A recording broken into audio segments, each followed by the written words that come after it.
Special Operations Forces released footage showing sabotage operations targeting Russian railway relay cabinets and locomotives. A wave of sabotage has recently erupted across Russian-controlled territory and deep inside Russia, revealing a level of underground resistance that Moscow has struggled to contain. What is striking is not just the spread of the incidents, but how they now appear in clusters, hitting logistics, communications, and security forces at the same time. The outburst along the front began with a series of sabotage attempts that show how close Ukrainian partisans now operate to Russian units. The clearest example comes from Melitopol, where resistance fighters tried to detonate a vehicle carrying a Russian drone crew as they prepared for operations. The attempt failed, but it set the tone for what followed. In Luhansk, explosives planted under 2 Russian vehicles detonated with far greater effect, killing 4 soldiers and underscoring how deeply partisan networks have embedded themselves in Russian-controlled settlements. At the same time, Ukrainian infiltrators in Crimea recorded fighter jets taking off from Saki Air Base, giving Ukrainian intelligence real-time visibility into Russian flight patterns.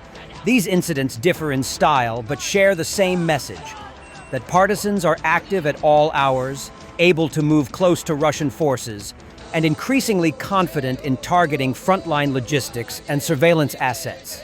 Now, the effect becomes clearer when looking at how these operations shape the front, as partisan attacks are rarely filmed. Yet the number we do see already suggests a much larger scale beneath the surface. Every damaged vehicle or destroyed command node forces Russian units to pull infantry off the line and divert them to guard duty, convoy escorts, route sweeps, and constant patrols inside Russian-controlled towns, adding daily friction to already strained manpower and increasing the chances that more attacks will slip through. Meanwhile, partisan intelligence gathering, such as recording aircraft departures, feeds Ukrainian strike planners with information that would otherwise require riskier reconnaissance flights. These networks identify troop movements, storage sites, and locations of electronic warfare systems, creating a constant background of uncertainty for Russian forces operating in areas they considered secure. The first videos are emerging showing a Ukrainian Sting interceptor drone taking down a Russian Garan 3, Shahed 238 variant, loitering munition.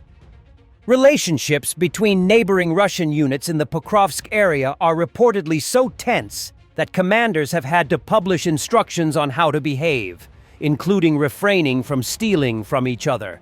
A lack of training and incompetent command is blamed. Call sign Osatin explains the context. Comrades in Pokrovsk, I'm addressing you. Information is coming in from various units that there's discord between some units. No one wants to cooperate, and no one likes their neighbors, blaming each other for everything. If this is true, I ask all soldiers, including brigade commanders, to resolve this issue and forget all grievances. We have one enemy, and squabbling among ourselves is absolutely unacceptable, especially when several cities containing U.S. forces are about to fall. Cooperation, mutual understanding, and respect between neighboring units are the key to success and our victory. Sviatoslav Golikov publishes the instructions on his Philologist in Ambush Telegram channel. He comments that the problems are the product of a lack of normal, adequate training and competent command staff on the ground. The Pokrovsk direction has requested that the following urgent recommendations be published for related units. I'm omitting the unit numbers. It's highly recommended that you identify yourself and take steps to rectify the situation. However, publishing this guideline will be helpful overall, as these occurrences are not uncommon. 1. Arrive at your positions. Get to know your neighbors. You're not alone. 2. Buy yourself some shotguns. They'll help you fight drones. 3. Camouflage. No need to walk around at night with a searchlight or make fires. And also, hide your equipment. 4. If a fucking motorcycle is just sitting there, don't touch it. It's not yours. 5. Asking operators from other units to work for you, and then, to put it mildly, insulting them is not necessary.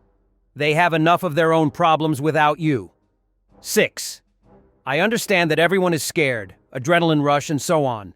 but that's no reason to shoot at everything that moves and makes any sound. 7. Don't deploy Starlinks in the open. 8. If you're given a combat mission and you say there are drones there and we're not going there, that's no fucking reason not to carry out the mission. And while you're hesitating and being talked into it, others are doing it. Keep a broader perspective, because you're just one tool in a larger mission, and you're not the only one involved. 9. Train your personnel. Every mistake brings with it a chain of negative consequences, not only for the idiot who knows nothing, but also for those who do their job perfectly. As long as a soldier has nothing in his head, don't expect anything good and think that everything will pass him by. Luck favors the prepared. Glory to Russia. Call sign Valet. Landscape design by Ukrainian MiGs. Ukrainian aviation is demolishing enemy fortifications along with fresh reinforcements of Russian occupiers in the north. The Russians did not expect to be caught during rotation on fortified positions, and as we can see from the operational report, on half of the dugouts the enemy decided to abandon their comrades and simply flee. Ukrainian forces are constantly targeting Russian troops, ammunition depots, bases, and logistics, which is a central part of their combined warfare strategy against Russian aggressors. Putin has ordered the creation of a security zone along the Ukrainian border in the area of responsibility of Russia's North Grouping. In effect, this signals plans to expand control over border areas in Kharkiv, Sumy, and Chernihiv regions. His previous buffer zones in Kharkiv and Sumy were repelled by Ukrainian defenders. It remains to be seen what will happen with his latest plans. Service members of the Defense Intelligence of Ukraine hit a launcher of the Russian S-300V air defense system and 2 Niobium SV radar stations in Donbass. The DIU press service published the report and footage. Ukrainian defense forces used drones to strike high-value elements of Russia's air defense network. According to the DIU, the strikes, aimed at degrading the invaders' ability to control the airspace, were carried out on November 29th.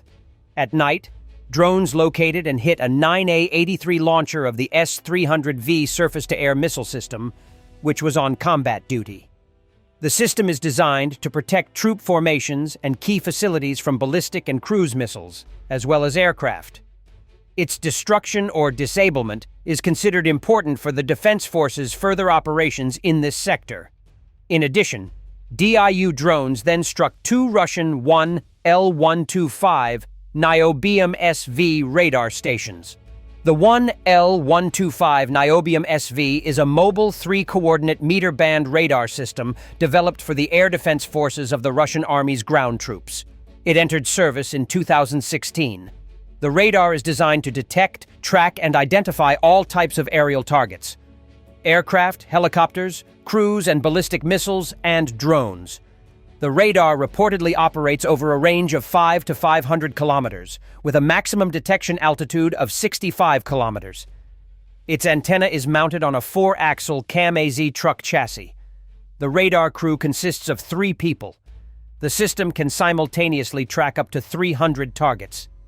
Recently, Ukrainian drones penetrated Russian air defenses and hit 3 launchers of the Buk M1, Buk M2, and Tor M2 surface-to-air missile systems. Thanks for watching, and don't forget to subscribe. Also, if you want to support Warthog Defense, please become our member and get early access to new videos, exclusive members-only videos, and become administrator in comment section. The membership link is in the description.